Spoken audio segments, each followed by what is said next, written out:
Welcome to Fashion Reverie Talks. I'm Tijana Ibrahimovic. And I am Cicily Daniels. Fashion Reverie takes you from the front lines of fashion to the front row. All of Fashion Reverie Talks segments are based on published content found on fashionreverie.com. So remember, if you want more information on the segments, go to fashionreverie.com. And if you like this episode, don't forget to subscribe and hit the like button on this episode on YouTube. In this episode, we are so excited to have fashionreverie.com associate editor Kristopher Fraser here to speak about his new article, The Demise of Fashion Publishing. I missed you, Tijana. This is our first time together on this season. It's great for me to be back. That said, let us start with our fashion news. All of our news segments are based on the fashion news alerts found on fashionreverie.com. And I am going to start with our first news segment. It is about Ashley Graham's new collection. Ashley Graham's and JCPenney have a new collection together, and it is a moment where Ashley Graham is showing that curvy girls can do it all. So as a curvy girl, shout out for that. She has a new collection. She's been a catalog model actually for JCPenney for many years. And now she is adding a fashion collection. And she said she wanted to make this collection for the everyday woman who wants to feel confident, feel bold, and push the limits. And she's excited playing with hemline, showing off cleavage, giving some crop tops, some things that she says you wouldn't usually find in a classic plus size collection. And so she says that, you know, bodies are different and she wants to be designing for a lot of different types of women.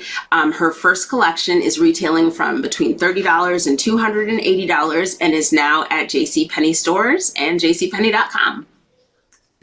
Incredible. Ashley's kind of back. I've seen her on the runway in Paris too. So it looks like she took a short break, but she's back. And good move on JCPenney. Well, another icon, Celine Dion, keeps her name in the press for over 3 decades. And so currently she's the face of Charlotte Tilbury's and stars and in the new brand's 2025 holiday campaign. So she's seen on stage in feathers and sequins with the new fragrance, Star Confidence, which is the scent is a warm mix of blackcurrant, oak moss, and patchouli. And it is in a glittering golden bottle.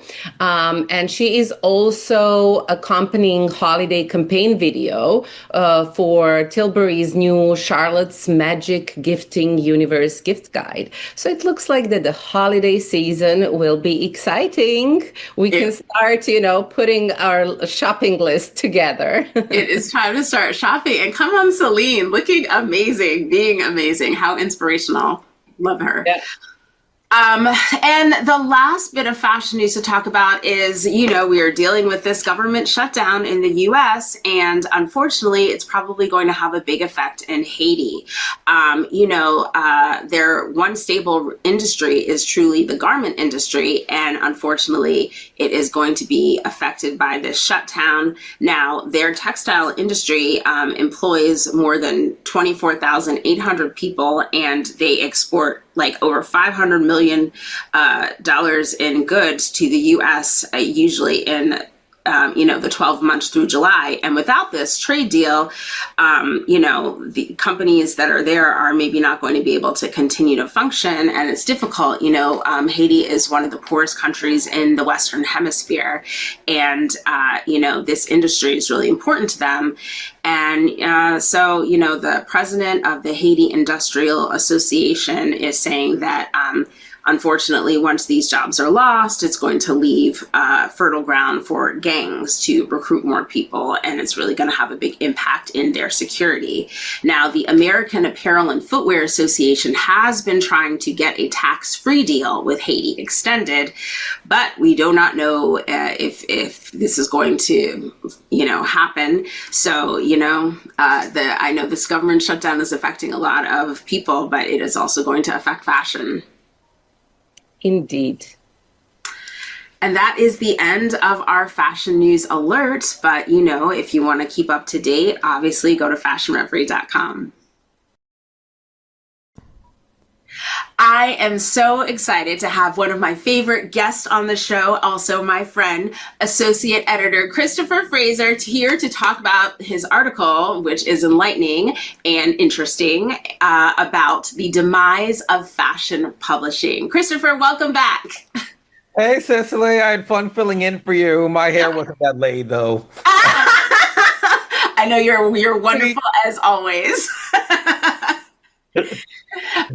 Well, your article was very telling, but for people who haven't had a chance to read it yet, we're going to fill them in a little bit. So first of all, tell me, what would you describe as the golden age of fashion, and why was it called that? You know, I didn't get into the fashion industries until 2014 and I spent the first decade of my career primarily as an editor. And, you know, talking to people that were there for the before 9/11 period and watching a lot of like fashion documentaries, the 90s was really considered the golden era when it came to fashion publishing and even just being any type of creative in the fashion space, whether it was design, styling, photography. Like it was also the era of the supermodels, like any creative that landed any of those big jobs were commanding those big money checks. Right. I know people that would get like an easy like 5 to 6 figures for just a couple days of work sometimes. And on top of that, back then, a lot of those like big magazines had so much money from advertising, budget meant nothing. Right. So a lot of money was being made and a lot of money was being spent and a lot of fashion was happening. It was really like at the forefront. So the fashion industry has taken like a real hit since 2007 with like the advertising sales and revenues decreasing. What do you feel like is the cause of this financial downturn? Well, like everything back during the '07, '08 recession, fashion, of course, and advertising media, it all took a hit. Like every other industry, from finance to even blue collar jobs like construction, like it was not a good time for America economically. It was the Mm-hmm. worst economic crisis America had seen since the Great Depression.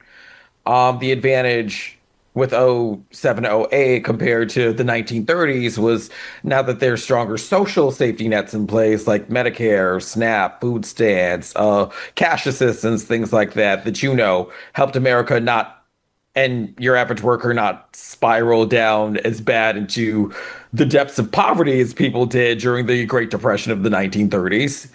But still, like everything, fashion was impacted. Like Mm-hmm. magazines were losing hundreds of ad pages, which meant millions of dollars in revenue lost. And Right. even going further back than that, like post 9/11, New York was just not the same economically for a while either. Mm-hmm. Had an Mm-hmm. impact on the fashion industry, and even once it recovered, now came this global economic hit again that was just affecting everything.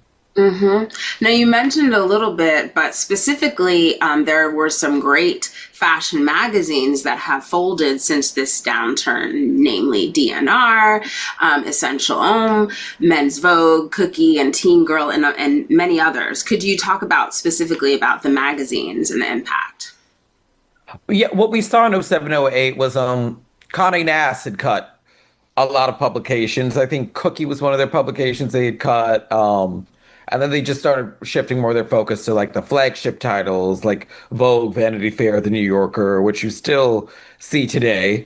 Because those are still, even despite like the decline in magazine revenue advertising, those are still some of the biggest money makers between events, branding, digital uh, properties and things like that. DNR was essentially the menswear version of Women's Wear Daily. And Mm. circa that Great Recession period, DNR had folded and they just folded menswear coverage into Women's Wear Daily. So they just gave Women's Wear Daily a menswear section now. So it was all just one big trade business to business type title.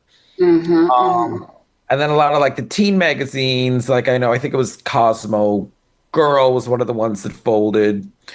Um, Teen Vogue still persisted on in print for a very long time, but a couple years ago they had went digital only because we know most of these kids nowadays are just really online or on TikTok or something, not picking up print issues. But Teen Vogue is still a very successful property for their parent company, Condé Nast, which also obviously owns Vogue and those aforementioned publications I had said, like the New Yorker Vanity Fair. But couple of years ago, we also saw Glamour close their print issue, which was surprising because at one point that was I think had like the second most ad pages or something after Vogue, or it was like the second most biggest revenue generator in terms of magazine ad dollars. Sure. Yeah, so Sure. they were like a magazine kingpin, and then to see them just cease print entirely, but they still do have Glamour.com, which is still a Condé Nast property. So it seems like some of the diversity. I had a Glamour subscription. You're right, and that was it. There were always good,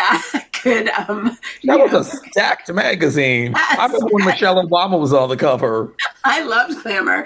So yeah, I feel like we lost some diversity in the magazines. With the kind of the downturn, and then also that the trend toward digital. So talking about that, how do you feel like the social media and the internet is contributing and decreasing these ad sales and affecting viewership? There was a post I saw a couple years ago from Philip Picardi, who was the founding editor-in-chief of Them, which is a LGBT-focused Condé Nast publication. And before that, he was I think chief content officer for Teen Vogue and maybe Allure, but he oversaw several Condé Nast publications during his time in journalism at Condé Nast. And he had mentioned how these social media companies like Facebook started encouraging magazines to like do more social media, and instead of hiring more like editors for written content and focusing on print, to hire social media managers and social media directors and things like that, and completely just pull money away from traditional print revenue and print product, like things like print production, like shoots and stuff, in lieu of doing more things for social media, doing more content for social media. And now you see when these like big brands do advertise with these publications, it's no longer just like, oh, a print advertisement. They want like a full, basically creative ad package. Like they want like to be on a certain number of celebrities for the print shoots, and then that'll also be stuff that'll go in their social media channels. They want original digital content. Like they'll essentially have these publications doing the equivalent of branded editorials for them, whether it's video or static image placement for a social media feed. And everything's just gotten so, okay, if we're still doing anything related to anything in the style of traditional print content, how is this also going to translate to social media? Nothing's been done without social media in mind anymore. Like even it's been a lot of, I can tell you from someone that's also a stylist, getting a lot of like older photographers who have been in the industry for a while to move away from black and white photography because it performs really poorly on social media is a little challenging. And they just think it's like so pearl clutching for them to like think like, oh, they can never shoot in black and white again, because that's Right. supposed to be so timeless. It's supposed to be something, it's like an art form for photography, and to be like, oh, no, that's a dying art form because it doesn't trend on social media anymore. Like you might as well just ram a stake through their heart. Oh, well, I mean, I guess if they want to work, they got to keep with the times with the social media. I'm sure that Fashion is very slow to change. I'm sure, but but then the photographers want to do their art.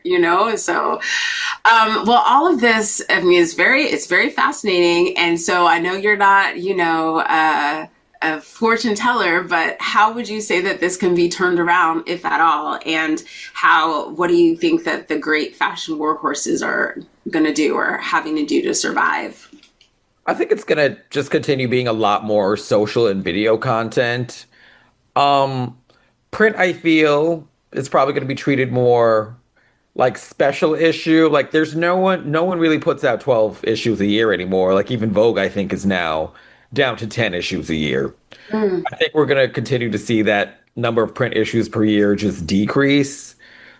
probably just end up being quarterly issues or just a couple special issues a year, maybe around things like, okay, like, uh, just September's always been considered the January in fashion, so I think we're always going to see September issues. March is also a big period for fashion publications too, because that's when, the brands are really trying to showcase the new collections for the season. March, everyone's trying to showcase the spring summer collections for the next 6 months. And then September, everyone's trying to showcase the fall winter collections for the next 6 months. So I think for magazines that are still in print, they're always going to want to have those two issues. Well, I guess people have to innovate and get with the times, and hopefully we'll still have some gorgeous editorial spreads and interesting, thought-provoking articles that we can find. You know what I mean? Always going to be, people are always so hungry for content. They're always so hungry for more. Like, yeah. People doom scroll on TikTok before bed. Like, people are constantly on Instagram feeds, like waiting for who posted something next. Right. Well, I guess hunger for content's never going anywhere. So I think it's just a matter of adaptation. Adaptation and innovation. So, if you're on that side of the business, you know what I'm saying? Stay sharp. Stay frosty. Well, Kristopher, I adore you. And please, if you haven't had a chance, it is worth a read. Very informative, very interesting to check out Kristopher's article. Thank you so much for joining us this week and for speaking to me. Always a pleasure. See you, Cicily. All right. Bye, babe. Well, viewers, that's it for this episode of Fashion Reverie Talks. We would like to thank our associate editor, Kristopher Fraser, for appearing on this episode. And for information on these and other stories, go to fashionreverie.com. Don't forget to hit the like and subscribe button. Thanks for watching, and we'll see you next time.